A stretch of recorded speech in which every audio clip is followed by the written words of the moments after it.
Hey, it's Kathy O'Connell at Reading Abilities. Oh my gosh, I'm almost on time today for the Facebook Live.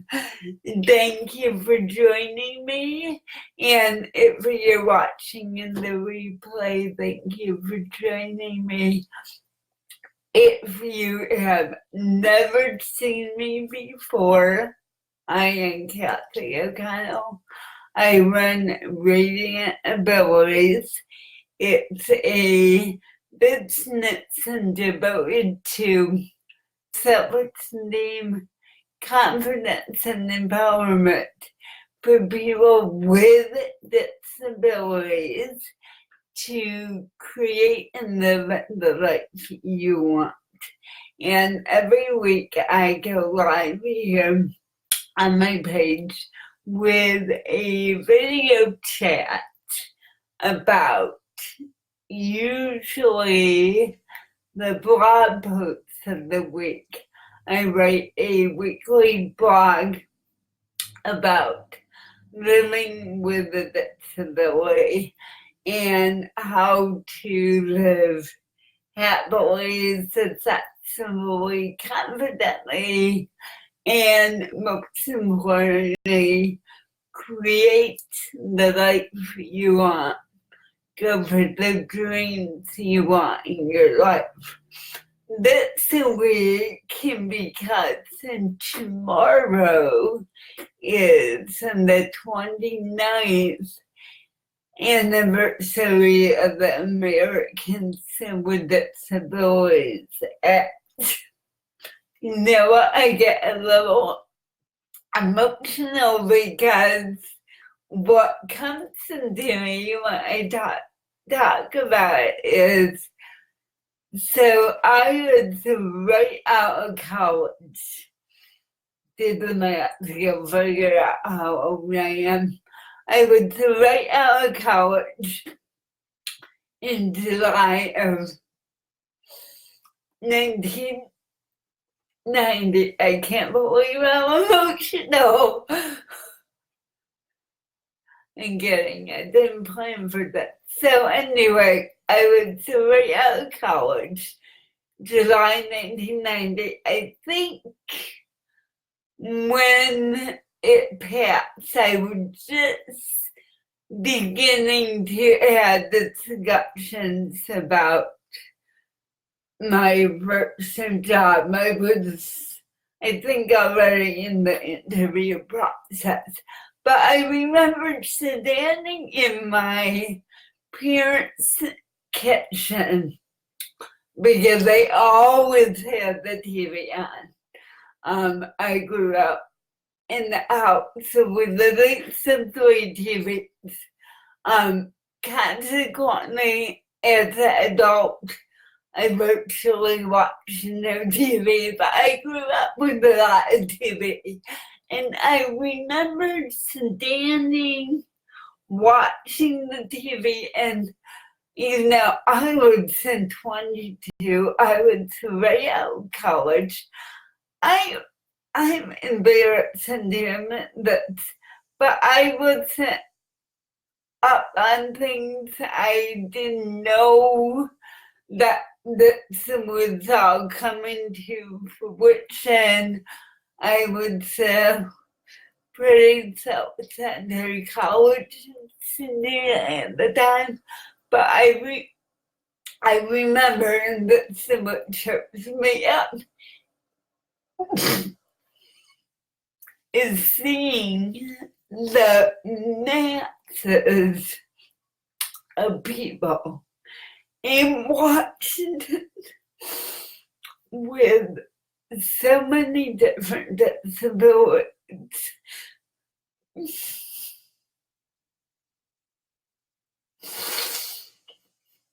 and celebrating. I mean, how often until that point did we have anything to celebrate? Hardly. Can't believe I'm crying in front of you all, but here I am.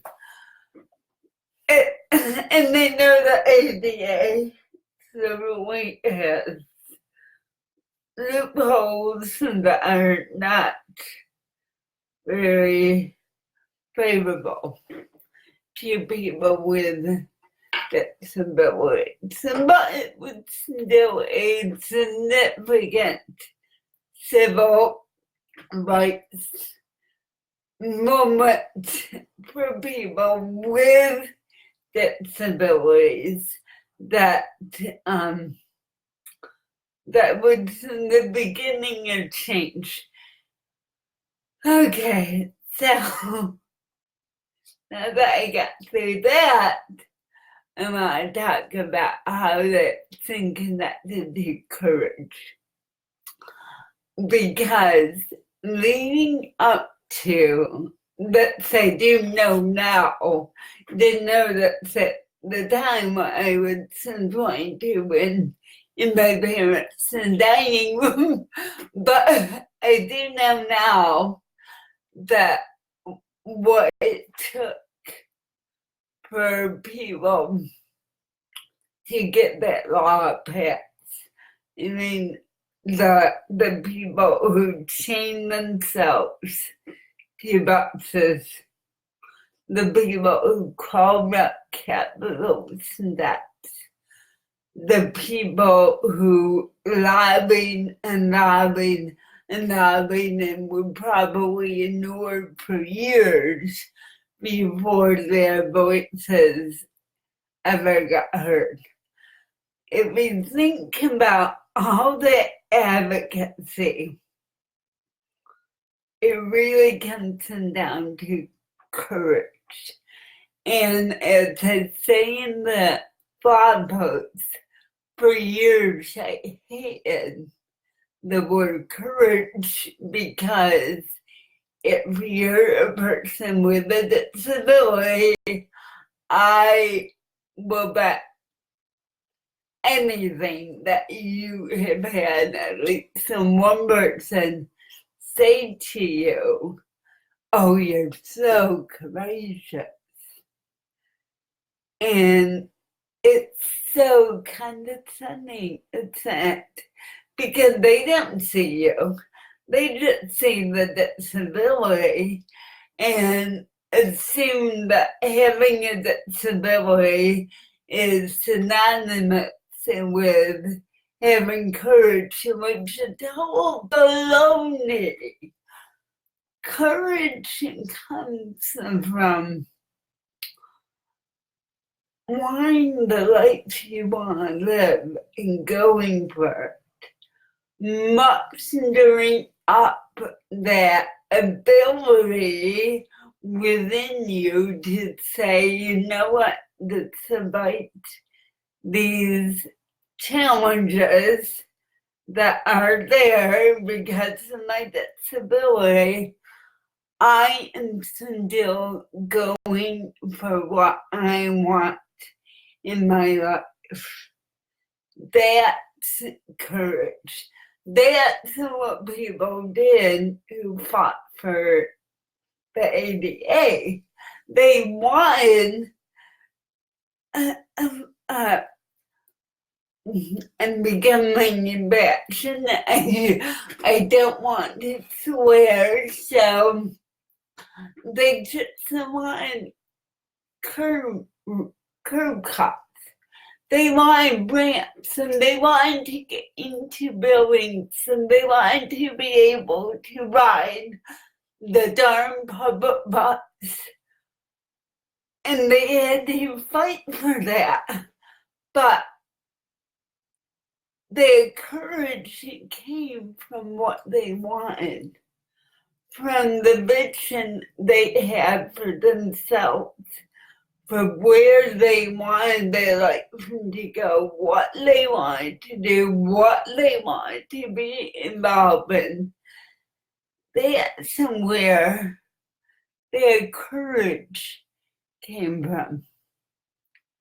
And as I said earlier, you know, I know the ADA is far from perfect, as a lot of loopholes, and we need to keep educating people on the fact that equal access is not a accommodation, but a right that everyone has.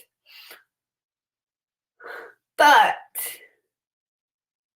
there's also so much more work to do in the area of disability and rights and being on an equal playing field as everyone else. And just that 70% of people with disabilities who are unemployed about how the playing field isn't level at all. So, my challenge to you is what it's encouraged calling you to do in your life right now. If you're a person with a disability, if you're a parent, maybe you work in the disability field, maybe you're all three. What is courage? Your own personal courage. What kind of a life you want to create for yourself? What kind of vision you have for yourself? What you just want out of life? What is courage calling you to do right now in your life? Courage has been calling me to tell my neighbor to stop mowing the lawn, but I can't do that. Anyway, what is courage? And don't think of it in the condescending way that has been associated with people with disability. Think of it as from the empowering perspective. Courage is what we have when we go after what we want in life. So what it's encouraged calling you to do right now with your life. What it's encouraged calling you to fight for. What it's encouraged calling you to dream about doing. What it's encouraged and calling you to do so that you can break down the barriers in front of you. What it's encouraged calling you to do. I think if you can answer that and keep moving ahead with whatever courage is causing you to do, I think that it's the best way to honor and celebrate the anniversary of the ADA and the message it did send about people having equality, that it's not a accommodation, but something that is what we deserve, our right. So thank you for joining me this week. As always, the blog post link is within the post. If you like what I'm saying, if you want to find out more about me, I have a bunch of resources on my website. I have an email list where I, of course, send out my blog, But I also offer people on my email list special discounts and offers products and workshops that I do, and a little hint for you. In a couple of weeks, I'll be announcing a brand new workshop. Actually, two of them. One will be online and one will be here in Syracuse. So you may want to check on my email list. Check me out for a while. You can always unsubscribe. I almost said unsubscribe if you want. But I am someone who is looking to help motivate change for people with disabilities so that you can be living more the life you want. Thank you so much for joining me. It's always simply watching in the replay. Have a comment or you want a message to me, just give me a ring and I will get back to you via the comments or message. Take care.